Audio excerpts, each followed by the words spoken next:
नमस्कार, टीव्ही9 मराठीच्या news top 9 मध्ये आपलं स्वागत। मी प्रज्ञा। पाहणार आहोत अर्थातच मराठा आरक्षणाची अंमलबजावणी कशा पद्धतीनं होताना पाहायला मिळते किंवा मराठा आरक्षण देण्यासाठी सरकारने घेतलेल्या भूमिकेसंदर्भातल्या न्यूज टॉप 9। मी मराठा आरक्षणाचा शब्द दिला आणि मी तो पाळला। छत्रपती शिवाजी महाराजांची घेतलेली शपथ पूर्ण केली। मुख्यमंत्र्यांची मराठा आरक्षण विधेयक मंजुरीनंतर टीव्ही9 मराठीला प्रतिक्रिया। मराठा समाजाला 10% आरक्षणाची तरतूद, शिक्षण नोकरीमध्ये 10% आरक्षण मिळणार। मराठा आरक्षणाच्या विधेयकाला मंजुरी। सुप्रीम कोर्टात मराठा आरक्षण टिकेल याची खात्री बाळगा, आता चिंतेची गरज नाही। सरकारने सर्व त्रुटी दूर केल्या, मुख्यमंत्री शिंदेंची ग्वाही।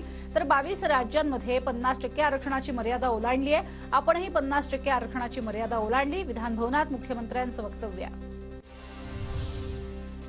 तर आम्हाला हे आरक्षण नको, सगळे सोरेतूनच आरक्षणाची अंमलबजावणी व्हावी। जरांगे पाटील ठाम, सरकारने अधिसूचना काढली, आता अंमलबजावणी करण्याची मागणी।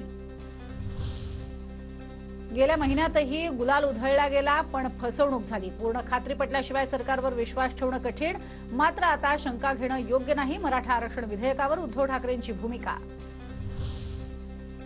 तर उद्धव ठाकरेंसमोरच विधेयक पास झालंय, पण त्यांना आमच्यावरच विश्वास। एकनाथ शिंदेच हे करू शकतात, यावरही त्यांचा विश्वास। देवेंद्र फडणवीसांचं विधान। घाई गडबडीत अधिसूचनेवर निर्णय घेणार नाही, सरकार फसवणूक करणार नाही, संयम राखावा, मुख्यमंत्री शिंदेंचं जरांगेंना आवाहन। आमची स्वतंत्र आरक्षणाची मागणी नव्हती, सरकारने आमची फसवणूक केली, जरांगे पाटील यांची टीका।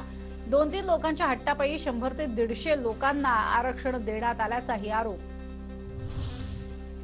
ओबीसीतून आरक्षणाची मागणी ही दादागिरी, राज्यात भीतीचं वातावरण निर्माण केलं जात आहे। आता तर शिवीगाळ करायला ही सुरुवात। विधानसभेत छगन भुजबळांचा जरांगेंविरोधात आक्रमक पवित्रा। तर कुणबीकरणाला आमचा विरोध, एका जातीला 10% आरक्षण का, भुजबळांचा सवाल। तर छगन भुजबळांना आलेल्या धमकीची सरकारने उचित नोंद घ्यावी, विधानसभा अध्यक्ष राहुल नार्वेकर यांचे सभागृहात आदेश।